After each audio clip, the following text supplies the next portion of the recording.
We Are Vineyard. Hey everybody, Jay Pathak here. I'm normally your host, but this week we could do something different. In this episode of We Are Vineyard, we hear a sermon that Rich Nathan preached at Columbus Vineyard the same week that we recorded his podcast episode back in September. It's an introduction to a series called Good Question, which explores some common questions people have about faith and Christianity. I think you're going to love it. Let's listen to Rich.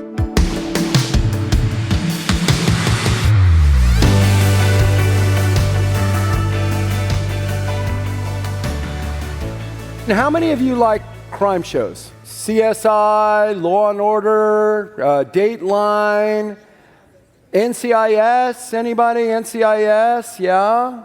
NCIS has, it's an incredible franchise. NCIS LA, NCIS Hawaii. I've been writing to them. Could you do NCIS Westerville? NCIS La Vina, East Campus, something, you know? But if you're a fan of crime shows, you probably also enjoy puzzles. Maybe you enjoy crossword puzzles. But you know that the investigators in these shows, what they do is they assemble clues and they discover through their investigation who the perpetrator is. And if you watch enough crime shows, you know there are a variety of clues. Clues from observation.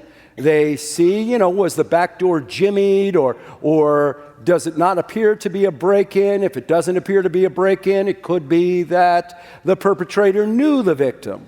There are clues from impressions, fingerprints that might be left on the murder weapon or on a doorknob or maybe on the victim's skin. There may be impressions from tire tracks. There may be impressions from footprints. So we have clues from impressions. There's clues from blood evidence. The blood that's on the knife might not be just the victims, but the perpetrators. There's clues from trace evidence, from hairs, from gun residue. I read a story, true story, about a man who was found dead on the beach, and the investigators discovered on this man's clothing were cat hairs. And they analyzed the DNA of the cat and discovered it could only have come from one cat, a cat named Tinker, who happened to be the murder suspect's cat.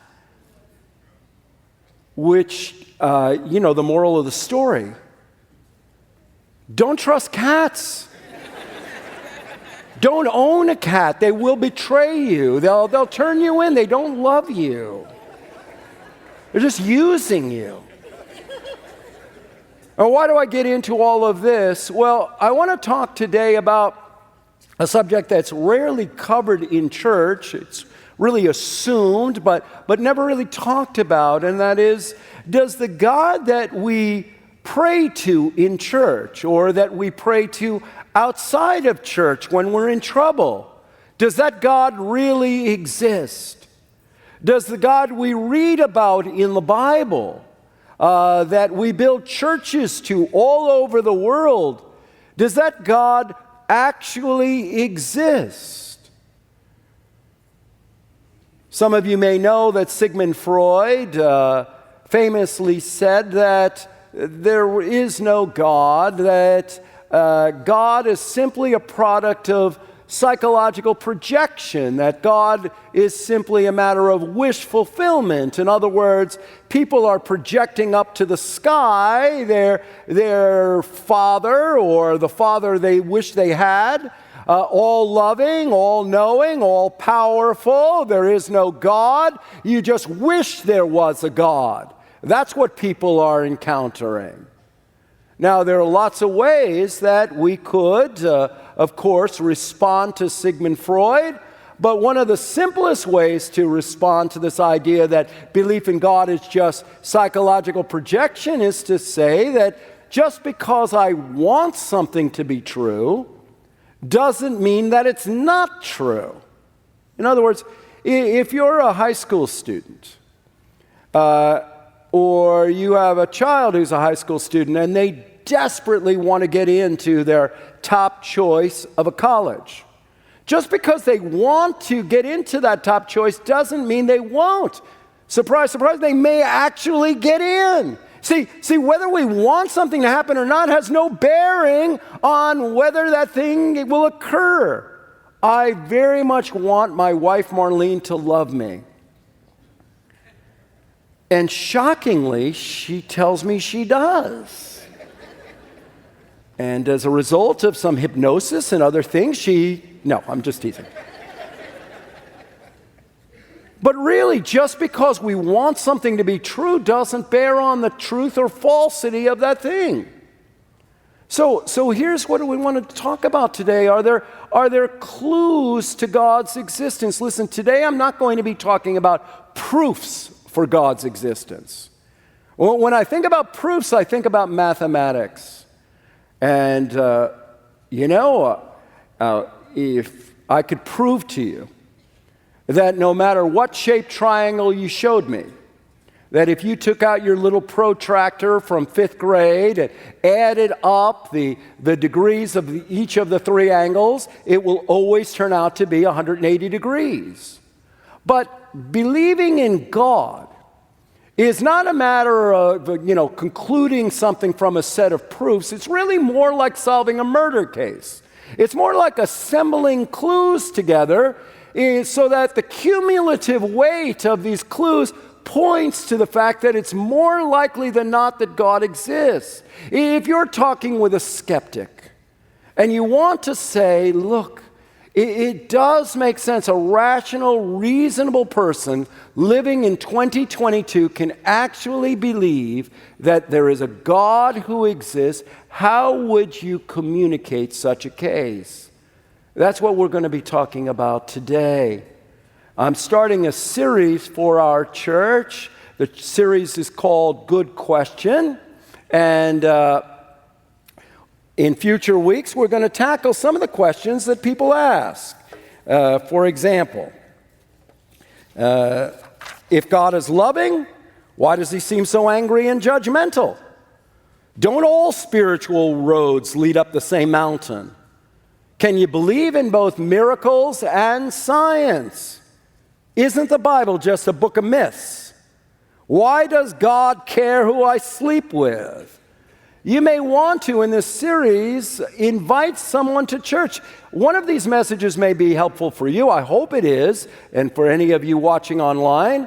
But you may know somebody who has, a problem with faith. They just say, I just can't get past this thing in order for me to believe in God. And so this might be a great opportunity to invite someone. This is a season of invitation. We're going to be also doing alpha groups all over the city. You've been hearing about that. You can still come to alpha, so check that out. So as I begin today, I'm going to open in prayer because I believe God does exist and that God is a God who answers prayer. So would you just join me online, and if you're here in person, would you join me, and we're just going to pray very simply that God would be present in this talk. So Lord, I do pray. I know, Lord, that faith is a gift. And I ask you to give the gift of faith for those who struggle to believe or maybe have never believed. I ask for anyone who, wherever they are with you, Lord, that they'd be able to take another step forward. Lord, you soften hearts, you draw people to yourself, and your word tells us that no one comes to you except that they be drawn. So I ask you by grace to draw. Would you now come and fill me with your Spirit, put power on this message, in Jesus' name, amen. So as I told you, I'm not going to be offering you a set of proofs as if God was the conclusion of a set of mathematical propositions. Rather, I just want to offer you some clues that if we assemble the clues, it points to it's more likely than not that God does exist. And the first clue that I'd like to talk about is a clue from creation. A clue from creation. Here's what we read in Psalm 19. The heavens declare the glory of God, the skies proclaim the works of his hand. Day after day they pour forth speech, night after night they reveal knowledge. They have no speech, they use no words, no sound is heard from them. Yet their voice goes out into all the earth, their words to the end of the world. In the heavens, God has pitched a tent for the sun. It's like a bridegroom coming out of his chamber, like a champion rejoicing to run his course. It rises at one end of the heavens and makes its circuit to the other. Nothing is deprived of its warmth. Now, if I was just focusing on Psalm 19 today, I would break it down for you into two parts, verses 1 through 6 and verses 7 through 12. Verses 1 through 6, God reveals himself through creation. Verses 7 to 12, God reveals himself through the Bible. Verses 1 through 6, God speaks through his works. And verses 7 to 12, God speaks through his word. For those of you who are theologically minded, verses 1 to 6 is all about God's general revelation, and verses 7 to 12 about his special revelation. But we read in verse 1 that God reveals himself in creation. And it reminds me of something that Bob Dylan said a number of years ago in one of his albums. He said, "In the fury of the moment, I can see the master's hand. In every leaf that trembles, in every grain of sand. I hear the ancient footsteps like the motion of the sea. Sometimes I turn, there's someone there. At times, it's only me. I'm hanging in the balance of a perfect finished plan, like every sparrow falling, like every grain of sand." Psalm 19, verse 1 speaks about the glory of God. The psalmist writes, "The heavens declare the glory of God, the skies proclaim the work of his hands." The idea of Psalm 19 is that it doesn't matter what your religious background is. It doesn't matter what religion you were raised in, whether you were raised with religion or not. It doesn't matter what your ethnicity is. It doesn't matter what part of the world you grew up in. It doesn't matter what your age is. It doesn't matter what your educational level is. That creation itself is speaking so that if you listen, it's a pointer to the Creator. And the way that creation speaks, or one way it speaks, is by creating awe inside the human heart. Have you ever felt awe just by looking out on something in creation where you just stood there and went, wow, this is unbelievable. This just fills my heart. I feel awe. Have you ever stood on the rim of the Grand Canyon and you didn't talk? Or maybe you just stood next to Niagara Falls or at the foot of a huge mountain. Maybe you have been at the foot of Pikes Peak, or if you've been to Africa, you've visited Mount Kilimanjaro, or maybe you had the opportunity to go to Nepal and you saw the Himalayas and you felt awe. Wow. Or if you've ever been away from light pollution here in central Ohio and you've been out in the desert, or maybe you've been out on the cruise and you're away from the light and you looked up and you could see the Milky Way and you realize, I'm looking at stars that are millions of light years away, that the light from those stars was produced millions of years ago. I don't know how many of you saw the photos that came from the James Webb telescope. Any of you see some of those photos? I mean, when I saw those photos, I just felt awe. I'm looking at pictures of the formation of stars 13 billion years ago. Like there's planets forming. There are stars dying right there. We're seeing rings around Neptune. I didn't know Neptune had rings. I don't know what you do with that all, but here's what secular philosophers say. Secular philosophers, and you could just Google this, secular philosophers would say that the awe that you feel when you look out at creation, it's not pointing ahead of itself to a creator. What it's doing is it's just electrochemical reactions in your brain. There is no such thing as awe. It's an illusion. There's no such thing as love. Google it. There's no such thing as love. Love is just an illusion. It's just electrochemical reactions in your brain designed to perpetuate the species. There's no such thing as courage.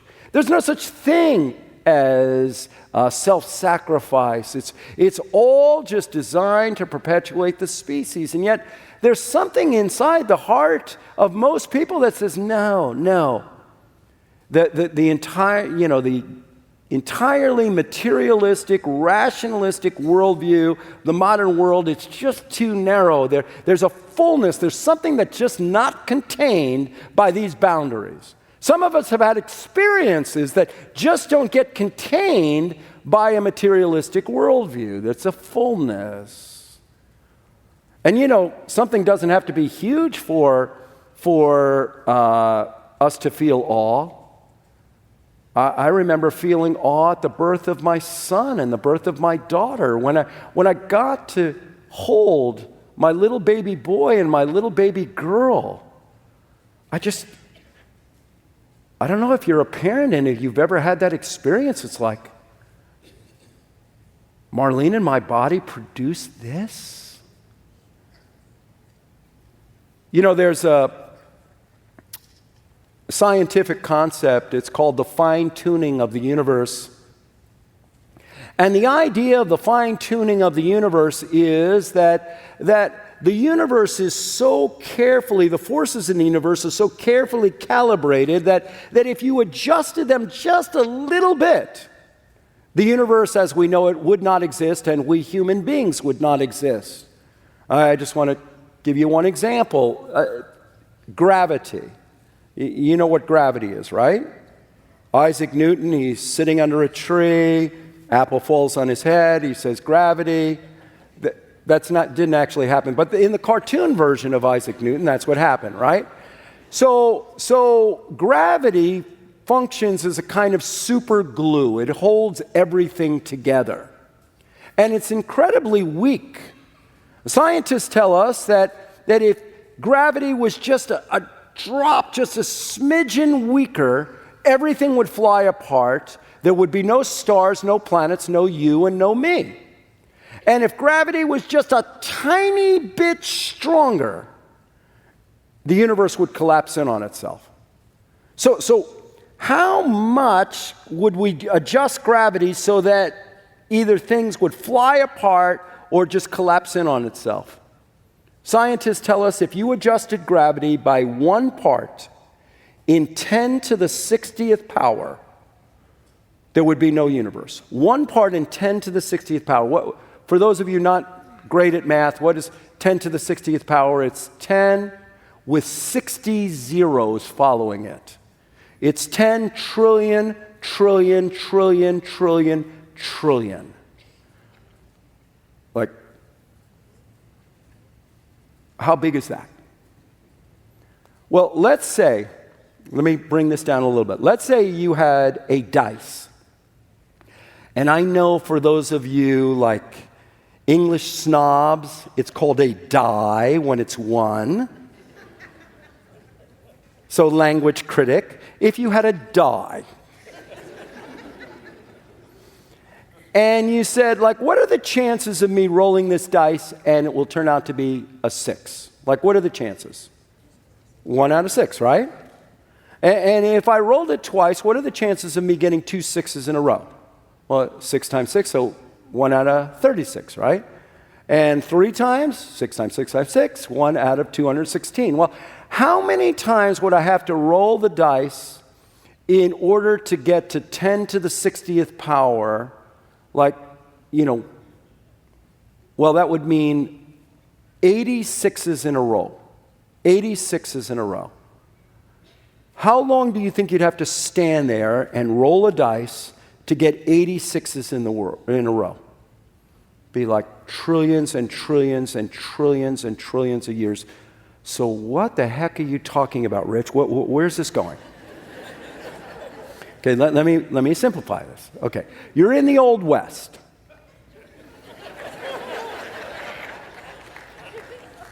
And you're at one of those old taverns, and you're sitting there with shots of rot gut, whatever that is. You're drinking whiskey, and some old cowboys come in, and you say, "I'll bet you I can roll a 6 with this die."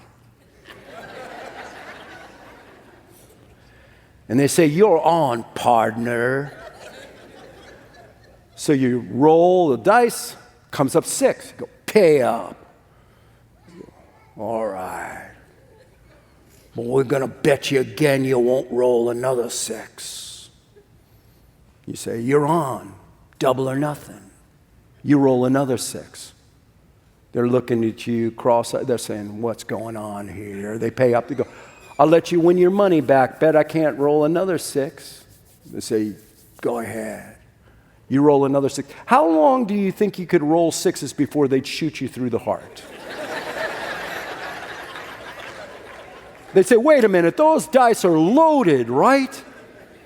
The idea is that a universe like this could not exist unless the dice were loaded, unless there was some cosmic intelligence loading the dice so that the forces that are at work could produce a universe like this. There's a cosmic intelligence. There is a God. Creation points ahead of itself to God. What are some other clues that we can assemble? They're clues from human happiness. Clues from human happiness. There's a guy who calls himself a moral psychologist. He teaches at New York University. His name is Jonathan Haidt. He just wrote a pretty popular book called The Coddling of the American Mind, but he wrote another book back about 15 years ago called The Happiness Hypothesis. And The Happiness Hypothesis, Finding Modern Truth in Ancient Wisdom. And in one of the really great illustrations in Jonathan Haidt's book, he compares two people. He says, first of all, I want you to consider a guy named Bob. He said, Bob is white. He's 35 years old. He lives in sunny L.A. He makes $200,000 a year. He's single. Bob is intellectual. He loves to read books. He visits museums. There's Bob. And then he says, and then there's Mary. Mary is black. She's slightly overweight. She's 65 years old. She's been married for 45 years. She lives in snowy Buffalo. And she and her husband have a combined income of $50,000. Says Mary spends her free time in church activities. She's deeply engaged in her church, and she's very sociable. And then what Jonathan Haidt does is he has a really surprising conclusion. He said, most people in America would rather be Bob than Mary. Mary has certainly experienced some level of discrimination over the course of her life. Yet, if you had to lay money on it, you could bet that Mary was happier than Bob. Why? Why do the social scientists tell us that Mary is happier than Bob? Well, first of all, Mary has a stable marriage. But most importantly, because Mary is a deeply religious person who believes in God and is connected to a religious community. And the social scientists tell us that people are happy not just by being attached to a community. That doesn't do it. It's a community, but you have to have faith in God. Why? Because faith in God provides a larger sense of meaning, a larger sense of purpose, a feeling that, there is someone who is really overseeing things that as I go through something, I'm not alone. Jesus said, the thief comes to steal and kill and destroy. I came that they may have life and have it to the full. Read the social sciences. People who have faith in God are, on average, simply happier than people who don't, as one would expect if there was a God. It's a pointer to the existence of God, that God isn't just wish fulfillment. We have a clue from creation, a clue from happiness, and a clue from our moral sensibilities. A clue from our moral sensibilities. What do I mean by that? True story. Back in 2014, ISIS invaded a Kurdish village in northern Iraq. And you know ISIS, that radical Islamic group?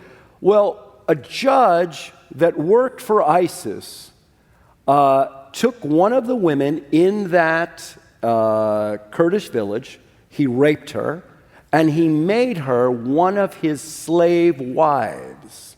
He had 3 other slave wives that he regularly beat and raped. And he believed, we've got this on record, he believed that this was in accordance with a proper interpretation of the Quran. Of course, it's a corrupt interpretation. Now, if you think that that judge was doing something immoral, that's wrong. It's not right to enslave anyone, and it's not right to rape and beat a woman. If all of us would say, yeah, that's wrong, why do you think that? There's a Duke University professor named Alex Rosenberg. He wrote a book called The Atheist Guide to Reality, Enjoying Life Without Illusions. And here's what he wrote. Is there a God? No. What's the nature of reality? What physics says it is. What's the purpose of the universe? There is none. What's the meaning of life? Ditto. Why am I here? Just dumb luck. Does prayer work? Of course not. Is there a soul? Is it immortal? Are you kidding? Is there free will? Not a chance. What happens when I die? Everything pretty much goes on as before except us. What's the difference between right and wrong, good and bad? There is no moral difference between them. Why should I be moral? Because it makes you feel better than being immoral. Is abortion, euthanasia, suicide, paying taxes, foreign aid, or anything else you don't like forbidden, permissible, or sometimes obligatory? Anything goes. Getting back to that ISIS judge. When he took that woman and enslaved her, he was sincerely following his own religious beliefs. Now, if you disagree with what he did, and you're trying to argue with him and say, hey, what you're doing is immoral, it's wrong, the question that arises is, who says? I mean, if you don't believe in God, and if you've ever had any kind of argument with somebody who doesn't believe in God, around morality, and you have one moral view and they have another, the question always is, well, who says you're right? Who says? Who says your American view of morality, your Western view, or wherever you get your morals from, who says you're right and my ISIS morality is wrong? If you think racism is wrong, that it is wrong to discriminate against someone simply on the basis of the color of their skin or their ethnicity, who says you're right? If you don't believe in God, who says you're right and this white supremacist is wrong? Who says your anti-racist views are right and KKK morality is wrong? Or let me take an even more extreme example. If you think the Holocaust was absolutely wrong, that it is wrong to herd millions of men and women and old people and babies into gas chambers and to murder them. If you think that's wrong, and you don't believe in God, who says that your view is correct and the Nazis' view was wrong? Does our morality win just because we won the war? Does our morality win because we can line up more people who say, I agree with you, rather than the Nazis?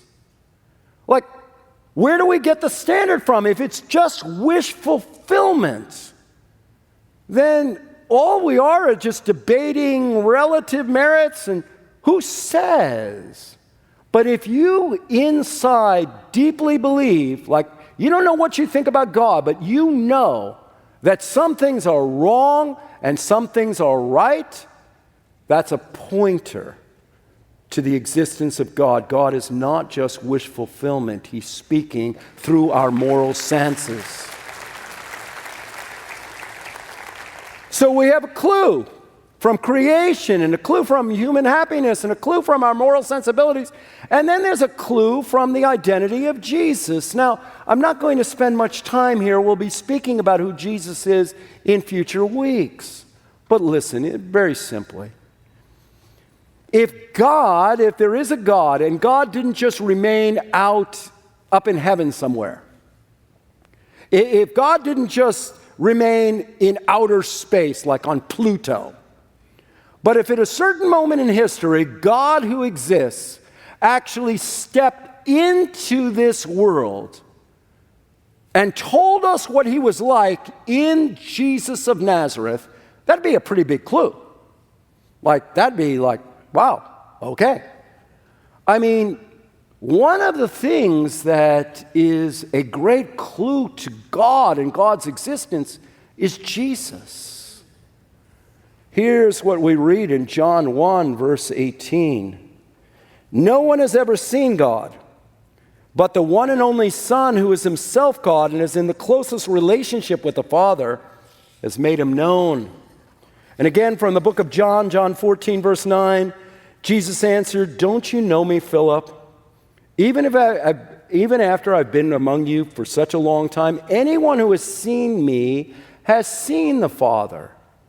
So Philip, and for those of you listening online or here in person, if you want to know what God is like, God revealed himself in Jesus Christ. Jesus is God with a human face. Jesus is a clue to God. So, we have clues. We're putting a case together. We have clues from creation and happiness and morality and Jesus. Let me offer you one final clue regarding God's existence, and that is a clue from transformed lives. A clue from transformed lives. Listen. If there is a God and he was like the God that we read about in the Bible, then if a person encountered that God, they ought to change, right? I mean, like if you say the stove is hot and we put our hand against the stove, it ought to leave an impression on our hand. So if you encountered God, it ought to leave an impression on your life, right? It ought to change you. I mean, you shouldn't be able to just meet God and that was great. Thanks a lot. It should change us. Let me tell you a story. Back in 1976, Lebanon plunged into a civil war, and the Syrians invaded Lebanon, and they they oppressed Lebanon for the next nearly 30 years. The Lebanese army came in and they pillaged, the Syrian army came in, they pillaged Lebanese villages, the Syrians raped Lebanese women, they assassinated the Lebanese prime minister, it was just dreadful living under Syrian thumb. Well, in 2005, the Syrians finally pulled out. 6 years later, Syria plunged into a civil war. And hundreds of thousands of Syrians were forced to flee Syria. Well, you know where they went? Many of them went to Lebanon. So here's the former oppressors coming to their former victims, and they're asking for help. Now the tables are turned.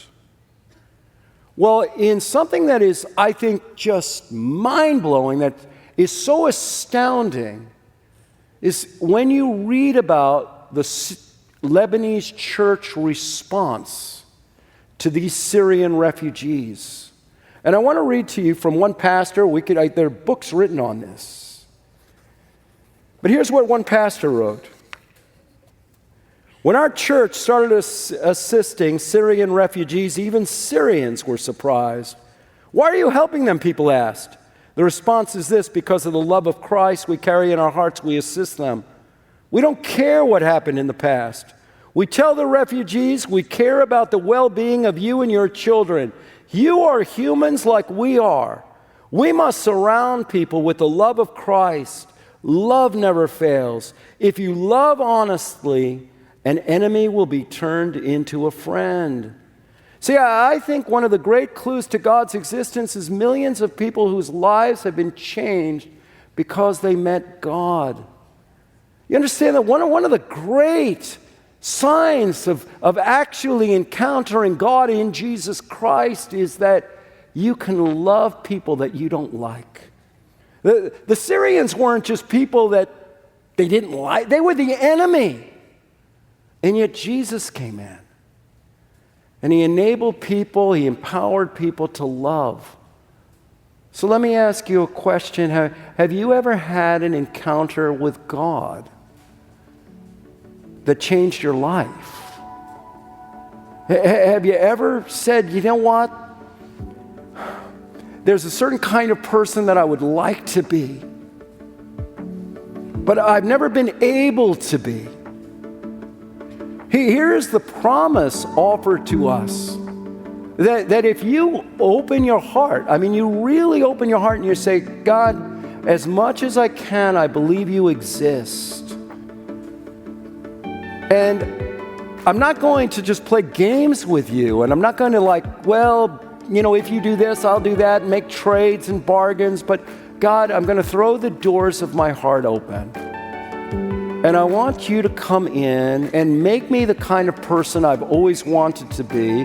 God will hear that prayer and he will change you.